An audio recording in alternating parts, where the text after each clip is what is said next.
Hello, everybody. We're excited having here Scott Hoffman, hosting Scott Hoffman, the GM of KeyGlee, Pennsylvania. Scott, I hope I said it correctly. Yep. So we're going to interview today, Scott, about great topics, which I feel which are very, very interesting topics. We don't, we touch them in the group, but I think bringing an expert to the group, discussing those issues can shed a lot of lights on it, right?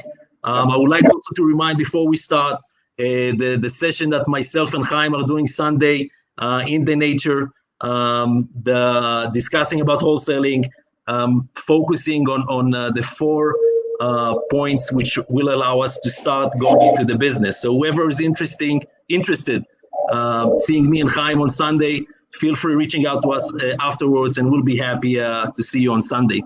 Let's get into it, Scott. So the great points which we're going to be discussing today will be mainly about dispositions, right? The disposition world, which we're going to be talking about, going through about comping, right? How is the right ways of doing comparables to properties? We're going to be discussing on qualifying buyers, right? What's, how we can actually ask the right questions working with buyers and trying to avoid what we call tire kickers, the buyers which at the end of the day will not perform. Right. Then, going to another great topic, which will be, ways and methods of dispositions, right? Once we actually get a contract, how we can find the right ways of actually, selling our deal and getting rid of it. And then we'll go, directly to who is KeyGlee and how can your company actually help us and assist us as wholesalers, helping us selling our properties, right? Sounds good. So let's get into it, Scott. I mean, you want to tell us a bit, about doing comparables, about a bit of your background and, Yeah, so I originally started, we were flipping individual homes here in Las Vegas, and it was fun, but I kept looking at it and saying, this business can't scale. And so I started looking for alternatives, and it was around the time that KeyGlee started franchising. They had already placed a franchise in Las Vegas, and I could have done Henderson, where I actually live, which is a pretty good sized city right beside Vegas, but I made the decision to do Pittsburgh. Prior to that, I was a professional marketer for about 10 years, and my clients were Neil Patel and Tony Robbins and a lot of other big brands.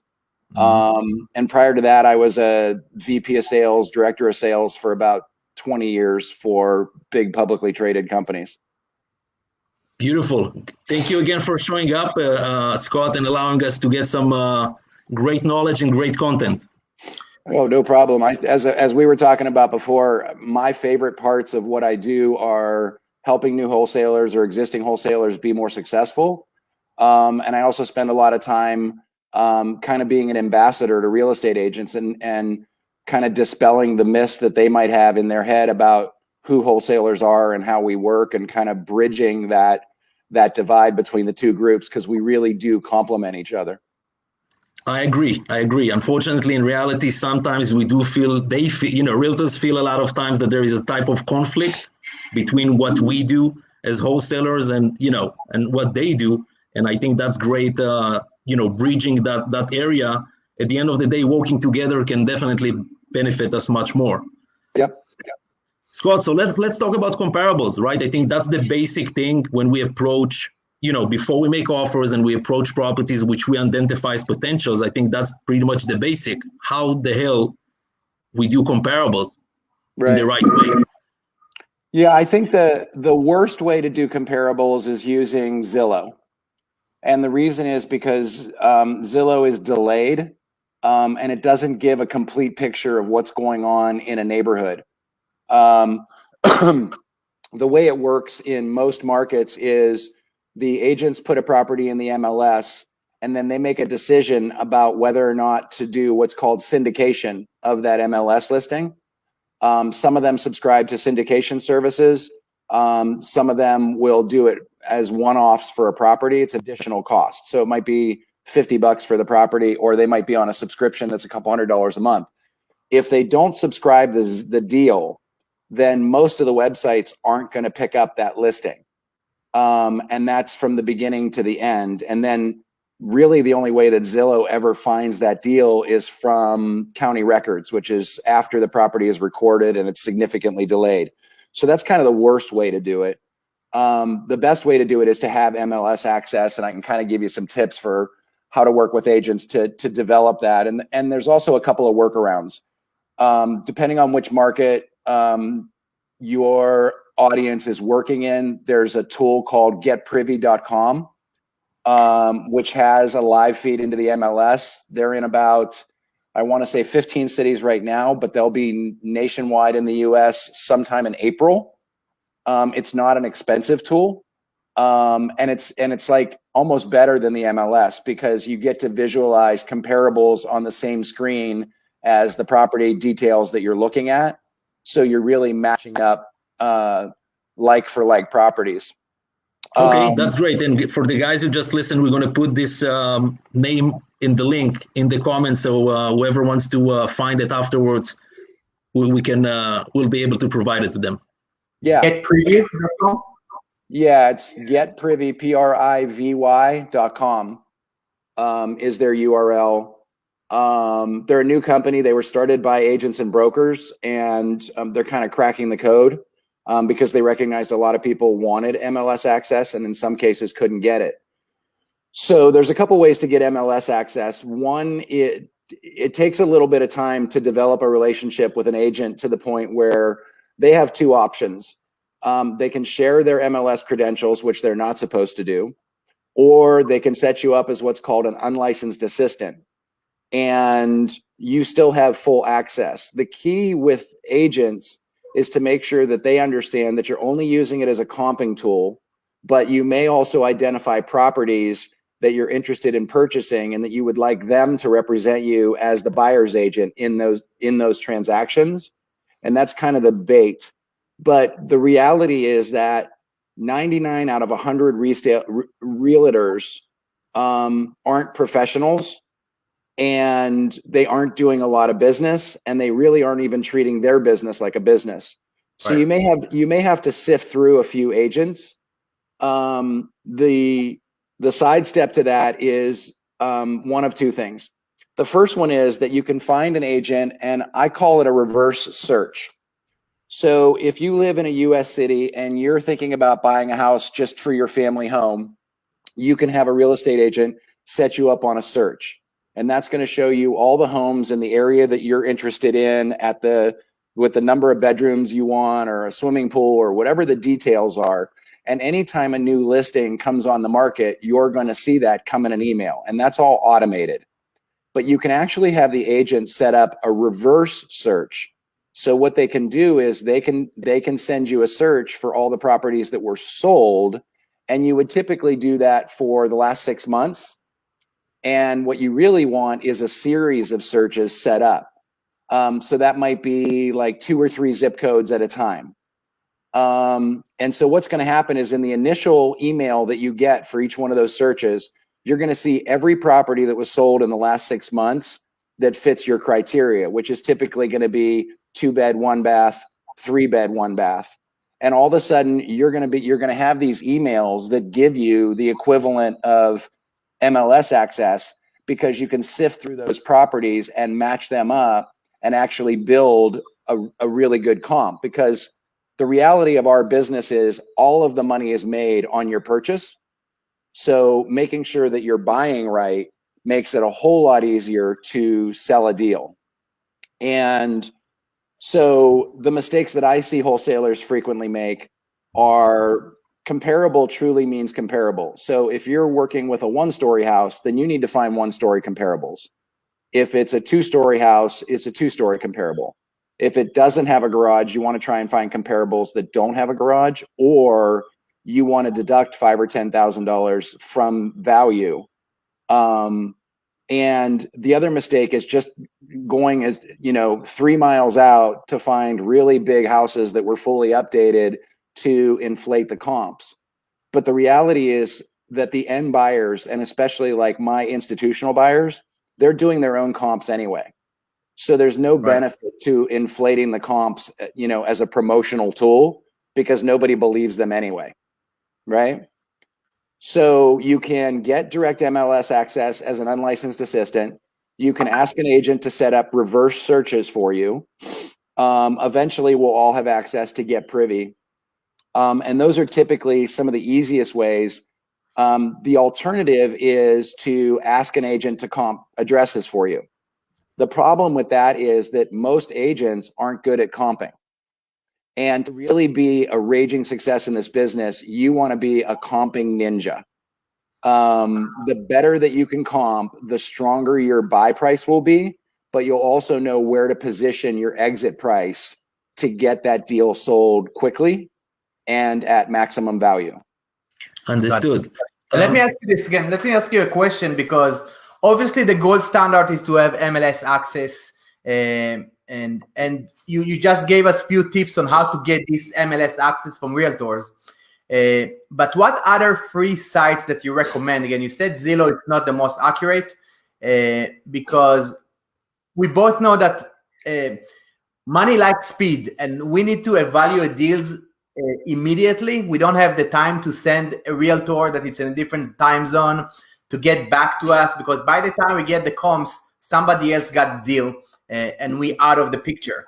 So what other free tools that you think people can use? I've used before Redfin and recent sales on Zillow, but do you have any other tools that you recommend for people until they get the MLS access? All of the tools like Redfin, Realtor, Zillow are all limited by the feed that they have. Right. Zillow's is really problematic now because Zillow is going to become a real estate broker. So they've worked for all these years to be an advertising platform, and most of their revenue comes from agents doing lead generation from their site. But now they're actually going to become a broker. And my guess would be that they're actually what they put out to the public is going to be worse. But it's funny because my better half is an agent, and she frequently gets phone calls on properties that she had listed that she sold 45 days ago, but they're still showing as active listings in Zillow, in Redfin. And honestly, the best free tool is a dispo wholesaler, because we can wholesale. So like some of your audience is already working with me because they're working the Pittsburgh market. They send me an address and say, what should I buy this house for? And I can comp it in 4 minutes and go back to them. These are typically not deals that other wholesalers are sitting on. These are direct to seller deals. Right. But one of the best free tools you have is to align yourself with a really good dispo wholesaler, because they're in the business of helping you buy right, and then hoping that you'll turn around and give them that deal to dispo.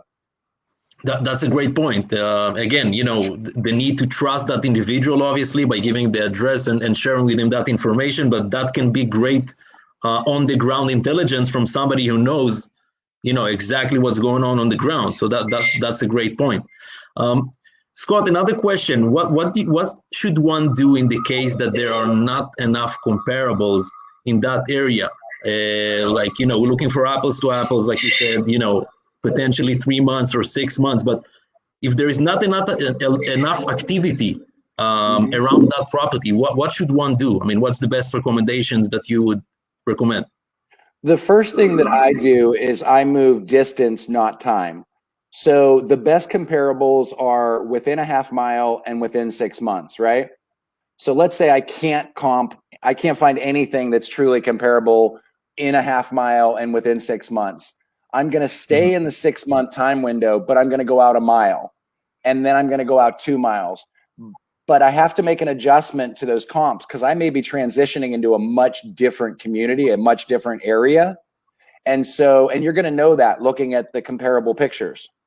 If you've moved from an old neighborhood into a new neighborhood, you're going to see that difference in just the visualization of the properties, and you're going to have to adjust your comping values down some. So I always suggest going distance first and then time. So if I don't find anything at a mile and 6 months, I'll go 2 miles in 6 months. If I don't find anything there, I'll come back into a half mile and I'll go out to 12 months, and then I'll go out to 18, and I'll go out to 24. And I'll go through that same process of only moving one at a time. So you're always either moving the distance or the time frame for sales.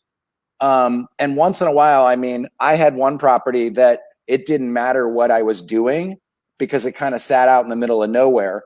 And so eventually what I had to do is I came into the closest legitimate little town and I comped the house as if it was in that town. And then I deducted $20,000 for it being in the middle of nowhere. And that gave me a pretty solid comp to work with. Beautiful.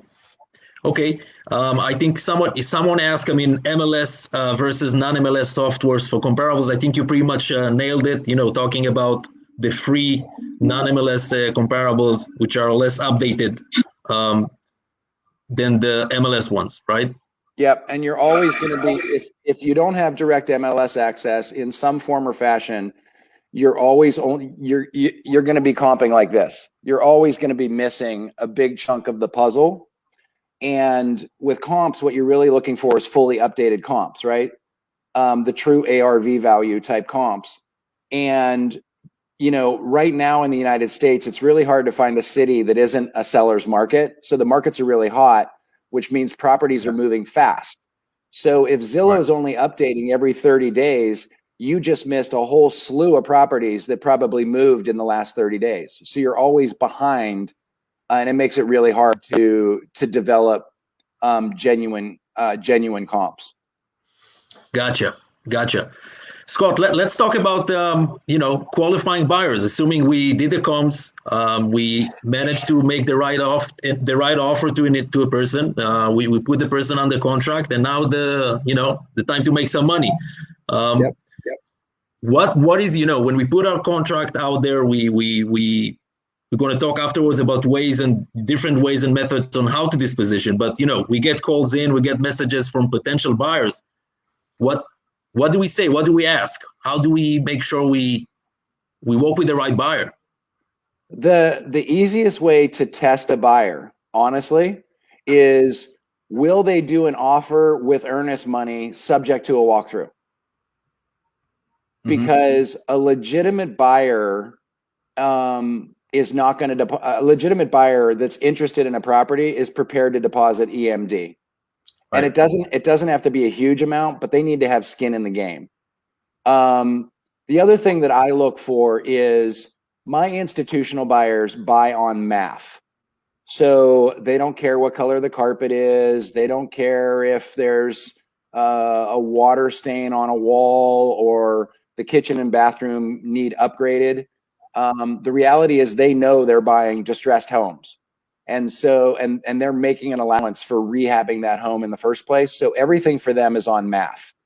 So can you explain us for a second when you said institutional buyers, what do you mean? Just for the people who are hearing you? Yeah, this is going to be the hedge funds. This is going to be, they're known as big family funds. They're similar to a hedge fund. They're just structured differently.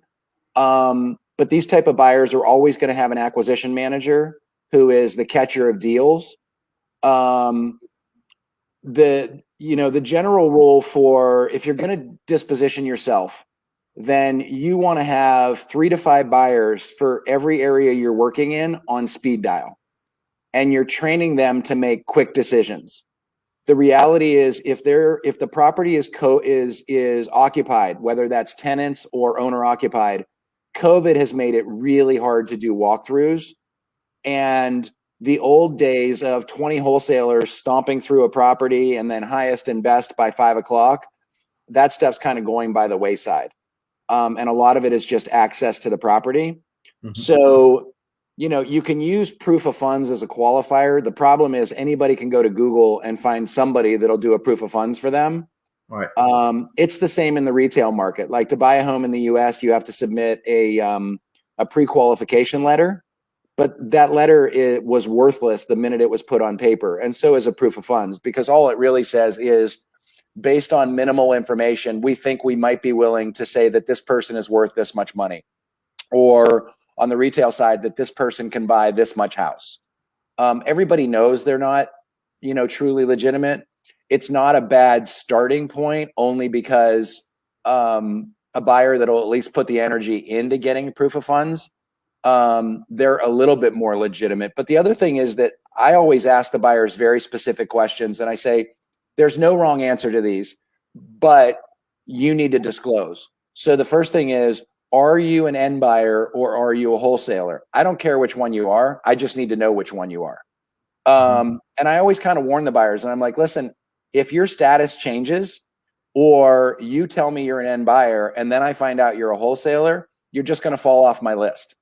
It's super simple because I'm perfectly willing to be open and full disclosure with you. You need to be the same with me. So are you an end buyer? And the easiest way to uncover end buyers is tools like PropStream and Batch Leads, where you're just looking for owners that own multiple properties already. And then you're just reaching out to them and saying, are you looking for more? And what does your buy box look like? And you can develop a pretty decent list of legitimate buyers. The problem with the local buyers in most markets is they're still going kind of slow. And a lot of them still want to walk through the property, and then they want to bring their general contractor through, and things that can slow you down a little bit. But there are also a lot of people out there that are what I call the dreamers, what you call tire kickers.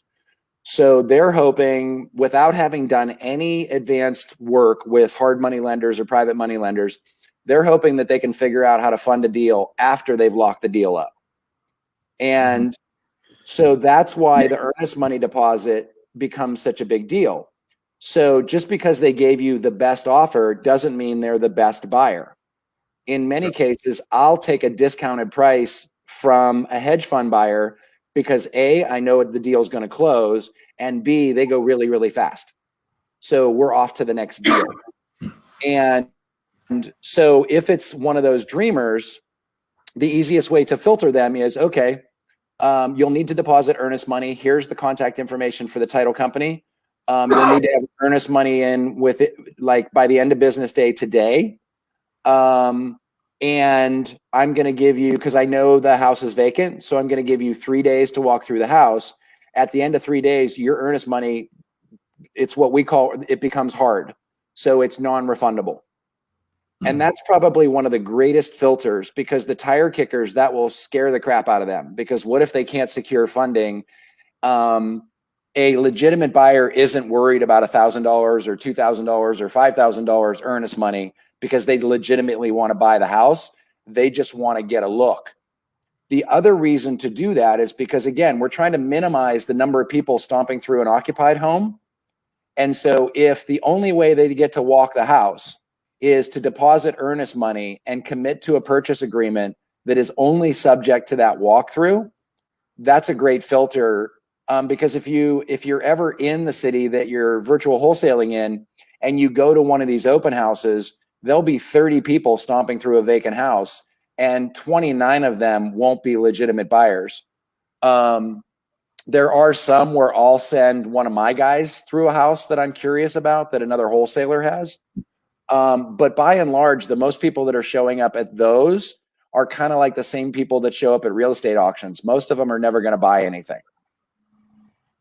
Got it. So you collecting before, so you have them sign a purchase agreement and deposit earnest money deposit before they inspect the property? Correct. So the key is you want to get as many photos and videos of a house as you possibly can. Correct. And for your guys and girls, you're virtual wholesaling, but you can put an ad on Craigslist and hire somebody for 50 or 75 US dollars that you can send them Venmo or PayPal and give them a very specific list of everything that they're supposed to video. Right. A lot of my people now, I'm having them buy a little helicopter or airplane or whatever so that they can get better pictures of the roof without having to carry a ladder along with them. And because we want a complete picture of that house ahead of time, no surprises. That walkthrough by that end buyer should simply be to confirm that the information that we gave them was accurate. That it's a, you know, they might see a stain on the wall that isn't a stain. It was actually just some weird reflection on the camera, but they want to check it. And that's what you're really looking for, is just confirmation. So instead of just taking a picture of the furnace, for example, or the hot water tank, you want to get a picture of that little plate that's on those devices that shows the data manufacturer, the volume. So it's a second picture. So you take one of the furnace just kind of from a distance and then zero in on that little metal plate or sticker that's on those devices. So we're giving the end buyers this complete picture. Professional buyers, the walkthrough is just confirmation. Right. It's not an excuse to come back to me and try to adjust my price because they know I would just go on to another buyer.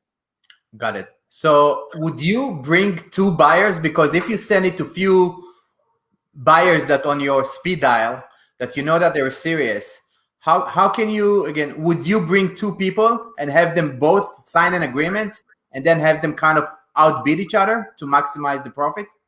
No, because you can't actually have 2 signed purchase agreements on one piece of real estate, right? So how do you manage it with your strategy if you have more than one person interested in the property? Yeah, what I would do in that case is I would have them sign the purchase agreement, but not deposit EMD because I don't want to send it to escrow yet. And then I would schedule to have each one of them go through probably a couple hours apart, never at the same time. Of course. And you know what we figured out with the tenants, because the tenants, either because of the eviction moratoriums or COVID or whatever, some of them think that they want to push back on these walkthroughs. Mm-hmm. So we have just trained our guys to tell the seller, to tell the tenants, hey, this is just a random insurance inspection. They're not interested in your stuff. They're just interested in the building. They'll be in and out of your hair really quickly. And then we actually have our guys take them a little gift card for like a local restaurant or Starbucks, like just a $20 card that says, hey, I'm sorry I was here for an hour. Go take your family to lunch. And little things like that go a really long way with keeping the seller comfortable, which is really important. But also because a lot of these sellers now that we're dealing with are older and they have long-standing relationships with these tenants. So they're very sensitive to upsetting their tenants. Right. The easiest way to not upset a tenant is just to bribe them. Yeah. You mentioned a point that never bring buyers at the same time. Yeah. Can you? I know some people believe it's actually can be an advantage. Maybe bring them together at the same time, that they will get a sense of urgency or feeling that there is a lot of interest in the property. Can you maybe elaborate on this one a bit more? Yeah, it's a little bit tricky because if you're virtual wholesaling and you're trying to run an open house, that means you have to have somebody on the ground that you really trust to run it. And right. there are a lot of moving parts there, right? Because you've got to keep the seller and all the potential buyers separated. You really don't want the buyers communicating with each other a lot. Like, it's kind of problematic, right?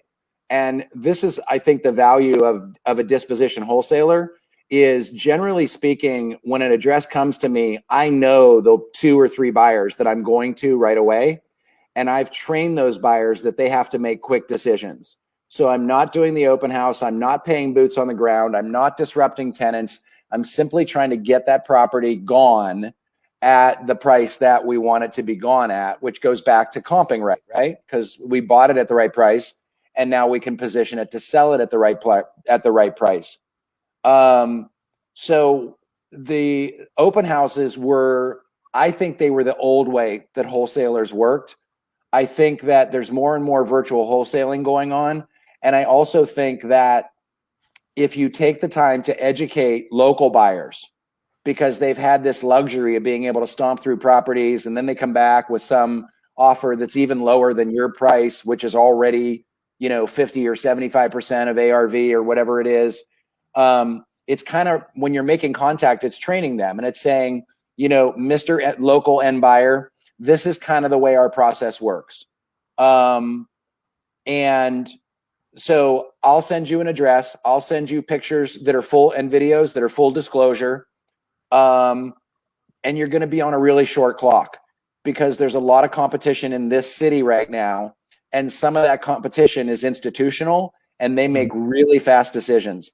I prefer local buyers because I like that they're invested in the community, but you're going to have to be able to make fast decisions. And if you can't do that, it's okay. You just let me know that. But the worst thing that can happen is that you come to me a day after I send you an address and now you're super interested and I've already sold the property.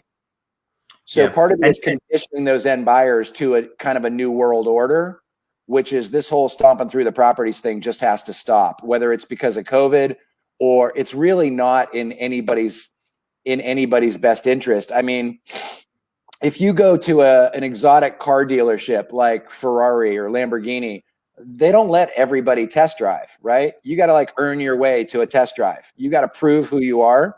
It should be no different with your end buyers. Because as far as I'm concerned, if you're on the acquisition side, you've worked really, really hard to get this property under contract. And on the disposition side, I'm working really, really hard to build and maintain the relationships to get it sold. And no offense to people that are dreamers or tire kickers, but I don't have time for them because I'm running a business. Yeah, I think what you said is super important about the positioning and the psychology, how you kind of position yourself in front of the buyers that, listen, I want to work with you, but this is my rules, this is my deal, and you need to comply in order to get the deal. Otherwise, somebody else will get it. And I think you mentioned the way how you kind of train your buyer.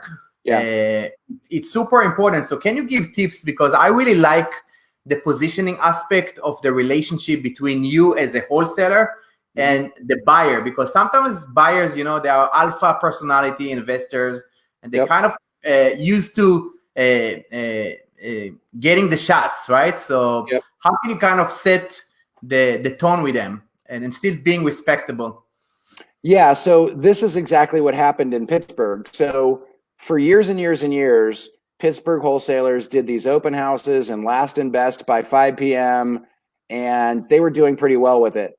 And then I showed up and I brought, not only did I bring institutional buyers, but now I actually have West Coast buyers because they can get 2 times the cash on cash in the Midwest that they're getting in Las Vegas and Phoenix and California.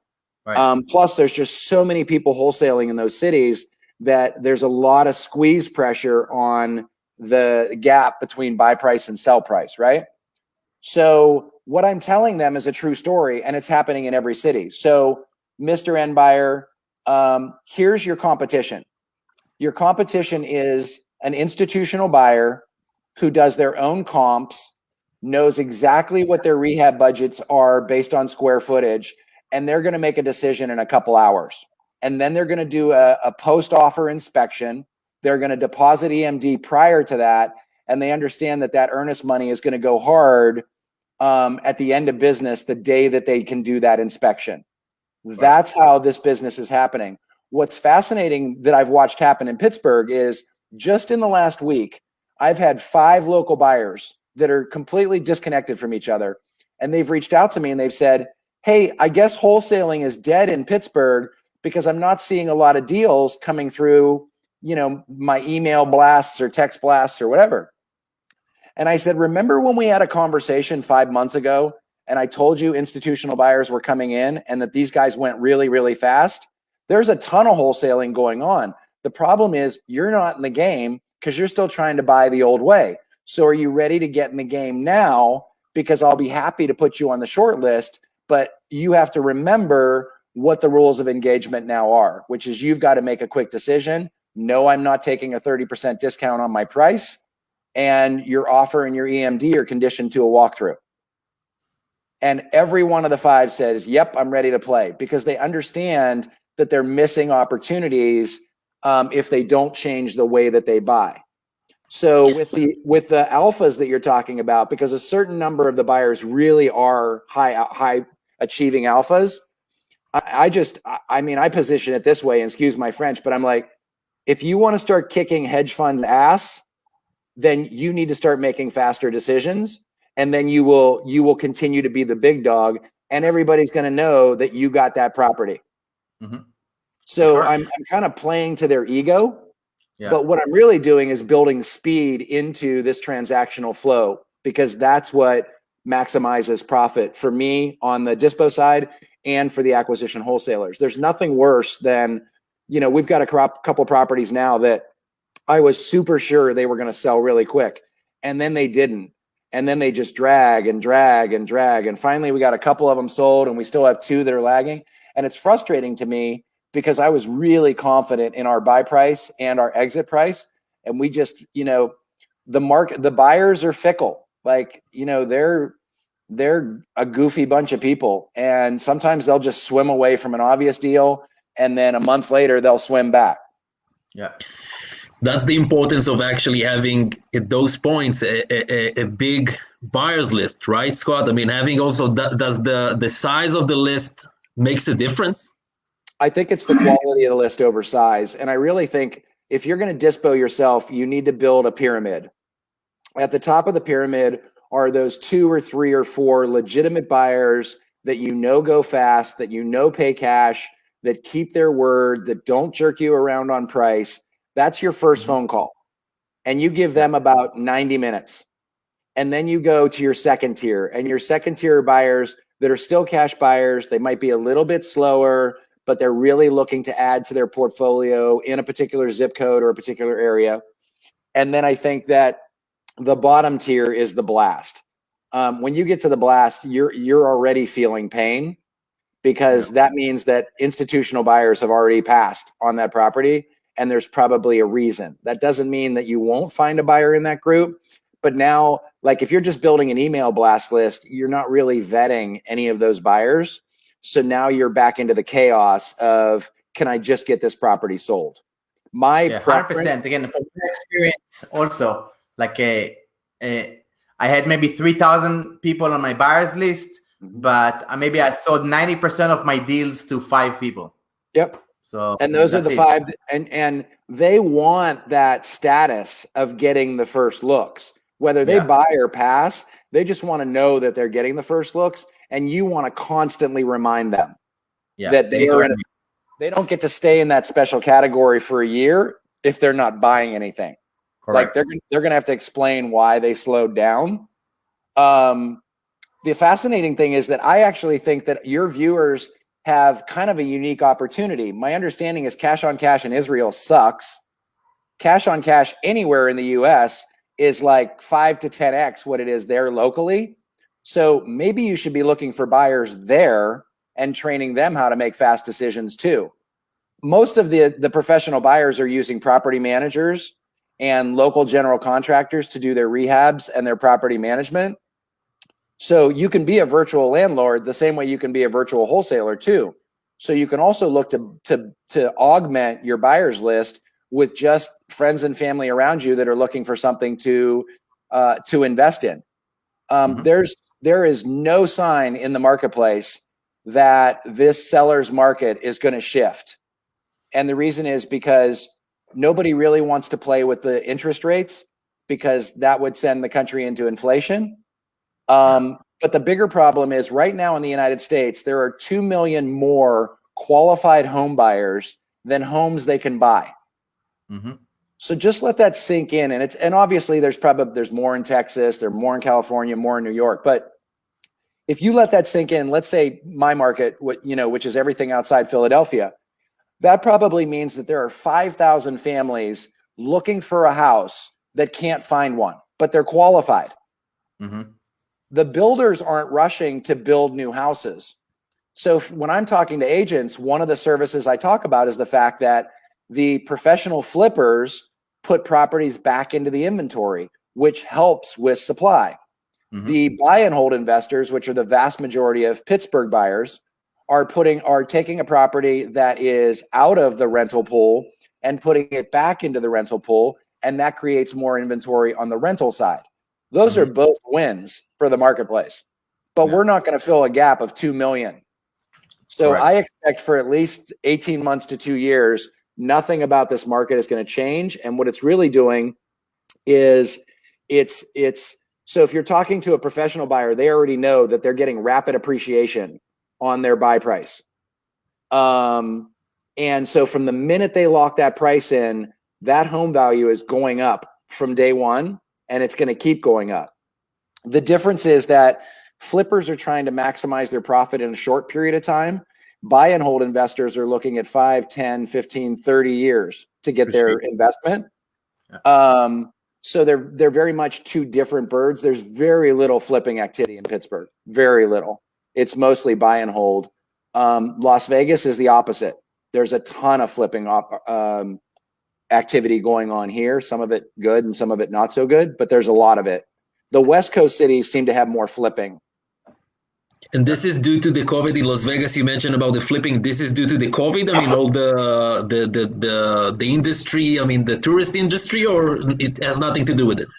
No, I think the difference is, and there are a few East Coast cities, Charlotte, Atlanta, some of the Florida cities where there's a fair amount of flipping. In order for flipping to work, there simply has to be a significant enough gap between the wholesale buy price and the retail sell price, because they have to fit in the rehab and carrying costs and still make a profit, right?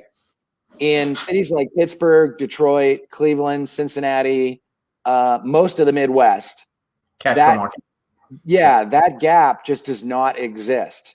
So if I'm buying a house for $50,000 in Pittsburgh and finished comps are at $90,000 and it's a full rehab, there's no money to flip that house. With my carrying costs and my rehab costs, I can't make any money flipping that house. Plus, you're adding in potentially agent commissions, unless you're going to try and FSBO for sale by owner your exit. So what it does is it really chases the flippers into some of those other cities where that gap in pricing actually exists. Gotcha.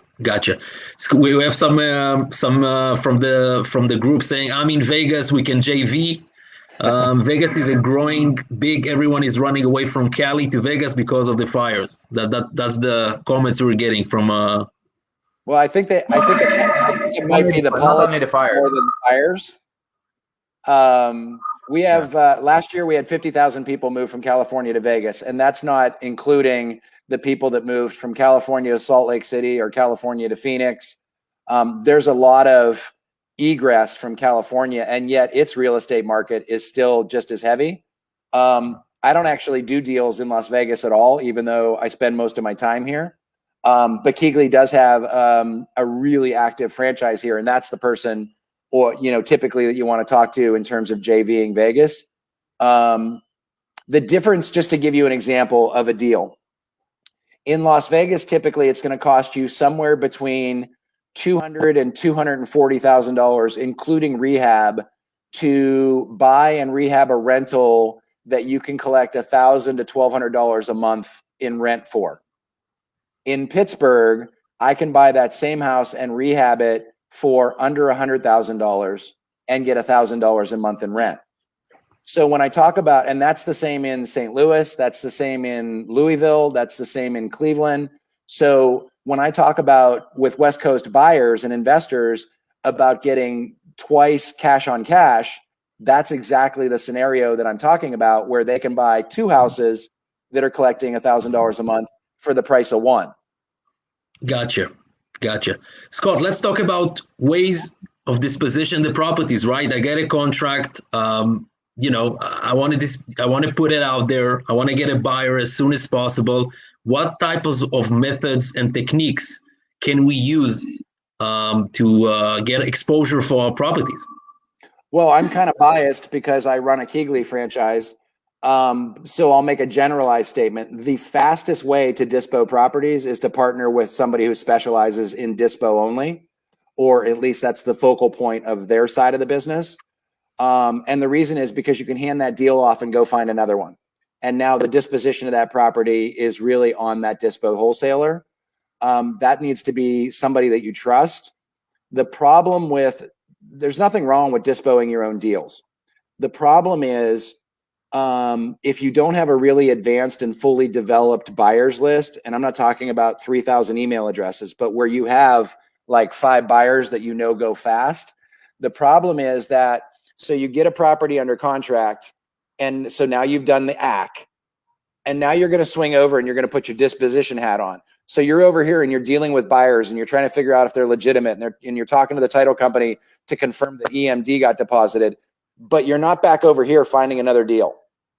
And so in the interests of mass production and the ability to scale in this business, the best of all methods is to focus on one or the other, but not both.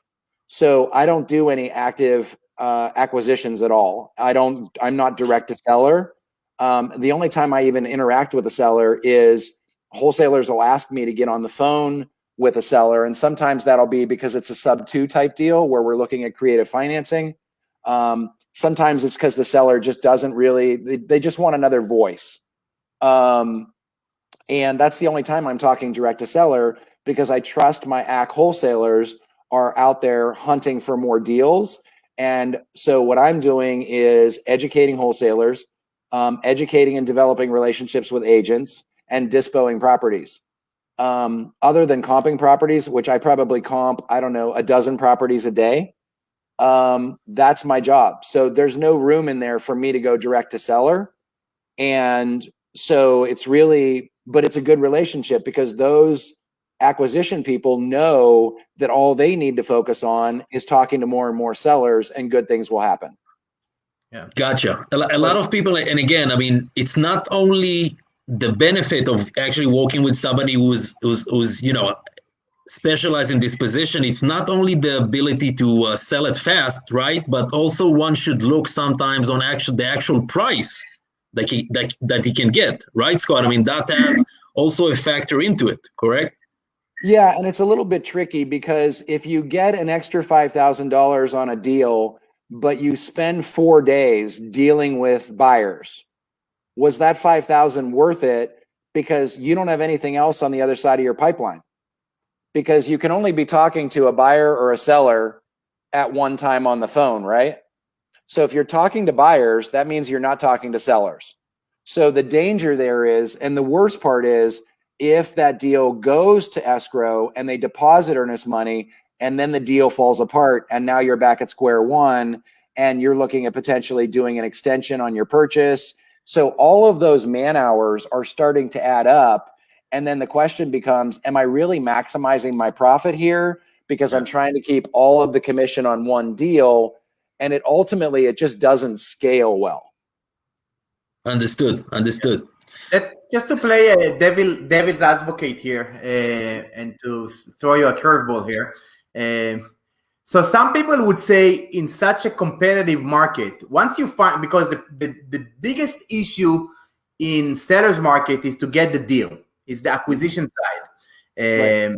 And if you just throw it out there, the chance you're going to get a buyer for it, it's fairly high. So why would you want to split this commission with a dispo in a seller's market? Well, I think it's a seller's market in retail. It's less likely a seller's market in wholesale. But it really depends on the relationships that you've built with, especially those top 5 buyers. If you have a great relationship with 5 killer buyers and you know you can move deals quickly, then dispo your own deals. Don't use a partner. If not, then that's really the value of working with a dispo partner, is that I'm only focused on disposition. That's all I do. So if I'm doing ambassadorship with, so like last week I talked to about 50 real estate agents. That was all about promoting our industry and making sure they understood how we help them. And that my goal was not to take their commission away. I would rather pay them on a deal than not pay them. Mm-hmm. And bridging that gap. But it's all focused because real estate agents also have end buyers, and nobody can know all of the best buyers in a city. So I'm constantly being introduced to new buyers and building relationships with them and kind of testing if they're legit or not. You know, the best thing in the world you can do is send when we're talking about vetting buyers, send buyers deals for a couple of weeks and then stop sending them deals. If they don't respond and ask you why you're not sending them anything, they might not be a legitimate buyer. Got it. And now what's the common profit split that you do on a dispo side on a deal? We have a question from Adam here. I think it's super unique to every market. So, and even like within KeyGlee, all the franchises will treat it differently. In my case, I choose to do 50-50 JVs. And the reason is because then the acquisition wholesaler's commission and mine are equal. There's nobody wondering who makes more money, right? Because the danger to an assignment is you assign a property for $5,000 or $10,000, and then the dispo wholesaler makes 40. If we split, that's never going to be a question, because we're going to split the closing costs equally. We're going to split any agent commissions that are in that deal equally. So we're going to make exactly the same amount. But that generally means that I'm paying people better, especially acquisition people, better than most of the people in my market that I'm competing with. So I'm going to get more looks on the deal. But it's a conversation between the acquisition wholesaler and the disposition wholesaler, because the reality is we don't get paid on a deal because of that deal. We get paid on that deal for the 25 or 30 or 50 that didn't turn into a deal, right? So it seems like a lot of money on the one deal that happens, but when you spread it over all the time it took to get that deal in the first place, it's a lot less, because you're putting a lot of time in to find those deals in the first place. I'm doing the same thing on the disposition side, but it's really just, I would never choose a disposition wholesaler because they gave me a better split. I would do it based on the fact that they could move properties fast. Got it. And technically speaking, what the kind of paperwork that you do? Do you have like a marketing fee agreement or co-wholesaling agreement? How does it? Most of my wholesalers are direct to seller. So all we need then is the original direct to seller purchase agreement and a joint venture agreement. And in that joint venture agreement, it says that typically me as the disposal, so I can sign the documents related to the transaction. It says what we're splitting or sometimes what we're not splitting. So I might have an additional commission on my side that I have to pay somebody that I'm not going to hit the acquisition wholesaler for. So that joint venture agreement is going to spell all of those things out, because the purchase agreement and an assignment or a joint venture agreement, those are just instructions for escrow. That's all those documents are, right? So if we give escrow a really good picture of what that deal is supposed to look like, then we're in really good shape. The important thing for me is that I have to be able to prove equitable interest. So for instance, there are people that try to market properties that they don't have at least an option on. Daisy chain.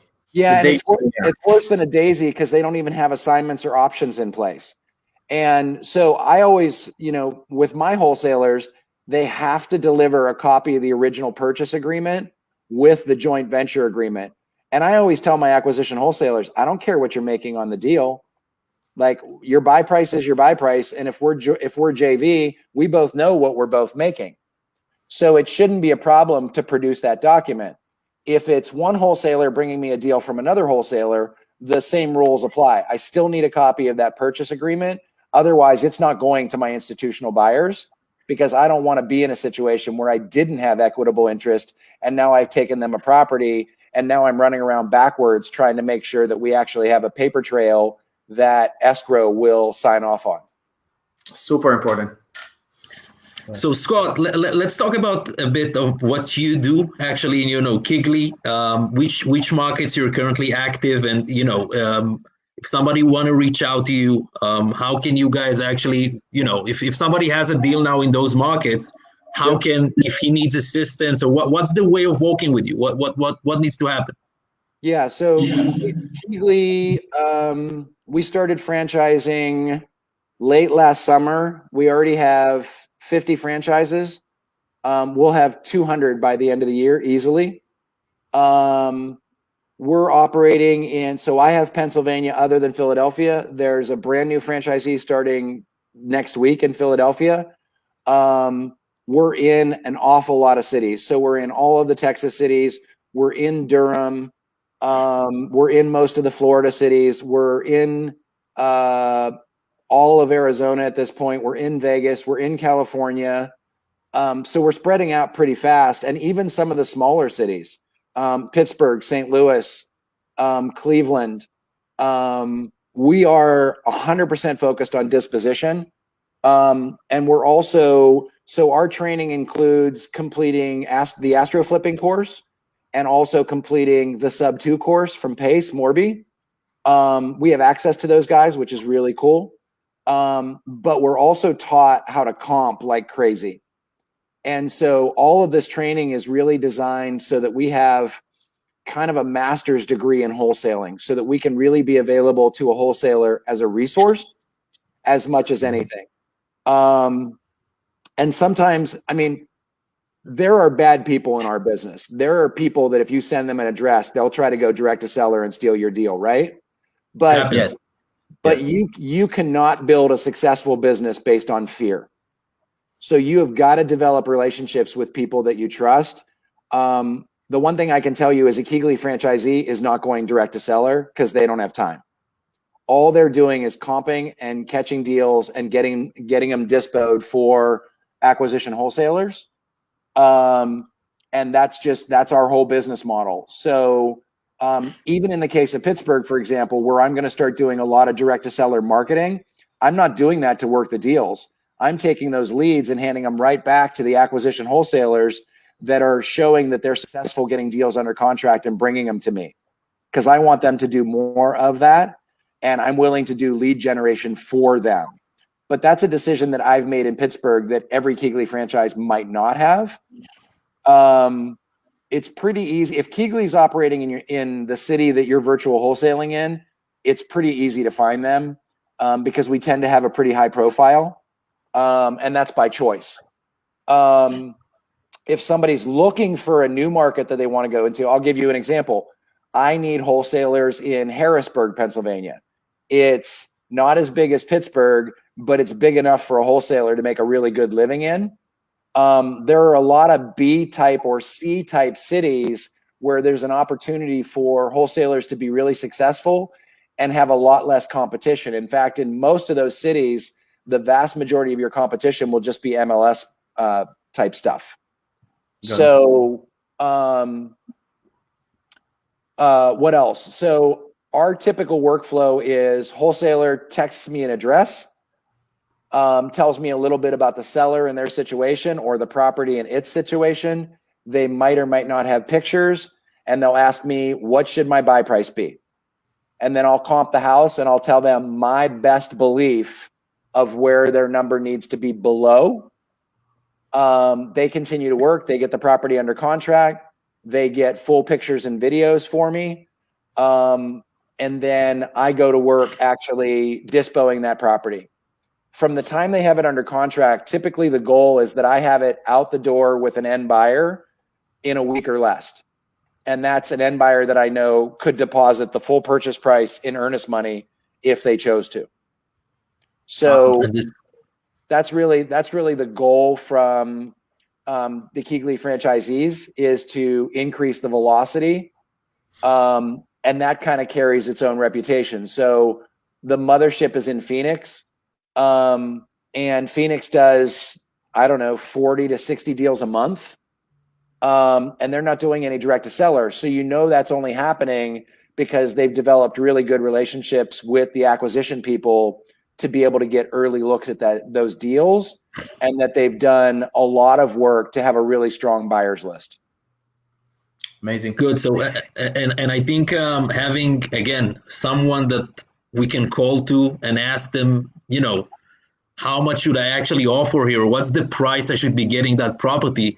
Sometimes this can be a crucial resource, right? I mean, this is, at the end of the day, it's all about getting into the deal at the right price and working with somebody which is local and can give you the insight of, this might be a great resource, right? Yeah. And I think especially if you're really new, you're so excited that a seller wants to talk to you. And then you're really excited because they want to do a purchase agreement. If you haven't done the job to comp that property right in the first place, and you don't understand how to explain why your offer is different than the price that seller might want, you're not going to dispo that deal because you overpaid for it on the front end.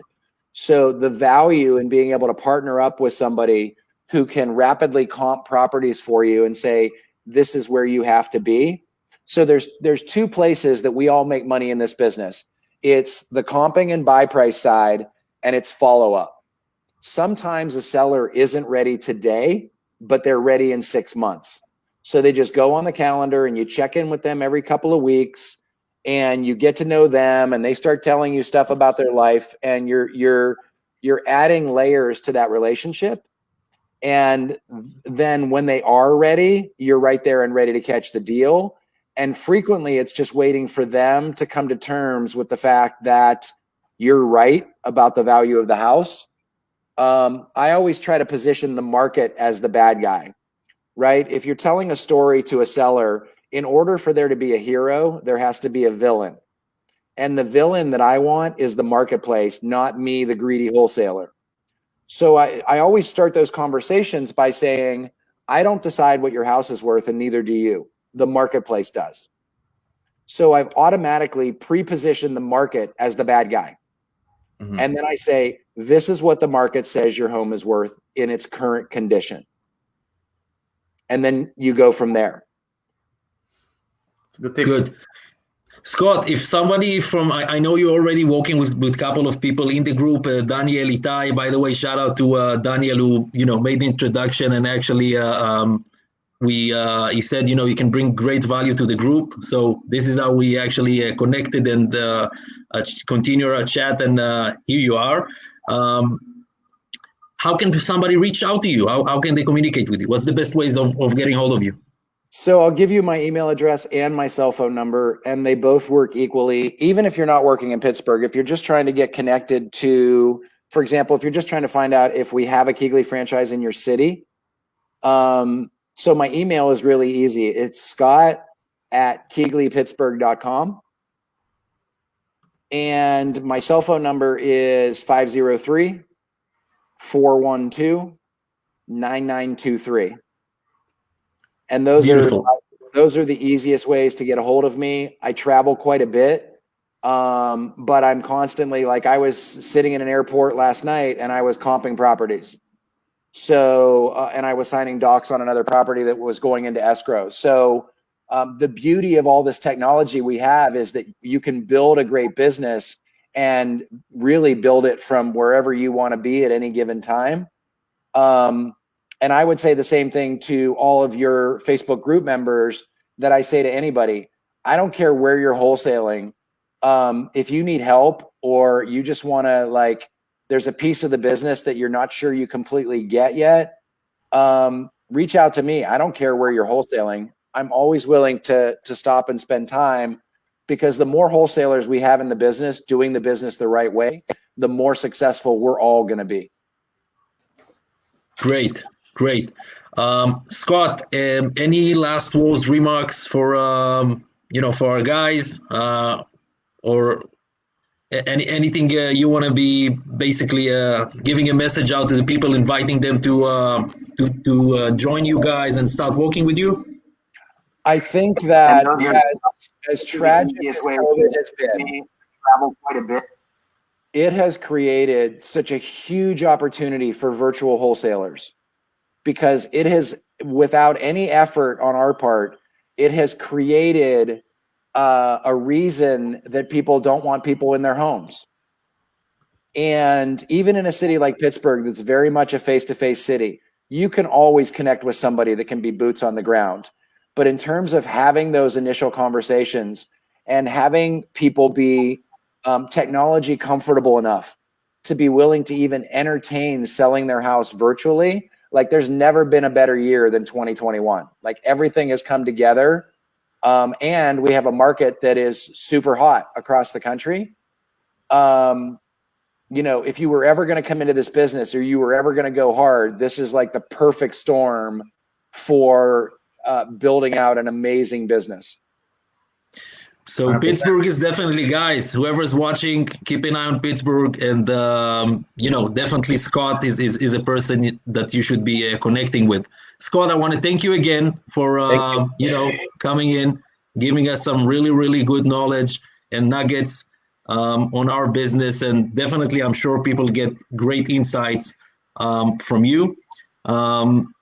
Also, I'm reminding everybody again, we have our our nature workshop. Me and Chaim are doing Sunday. We have a couple of last slots. So whoever wants to join in and join us on Sunday, reach out, and we'll definitely be happy seeing you. Scott, thank you again, my friend. Hey guys, thanks for having me. Good luck to everybody. Let me know how I can help you make more money. Thank you. Bye-bye. Right. Bye-bye. Bye-bye.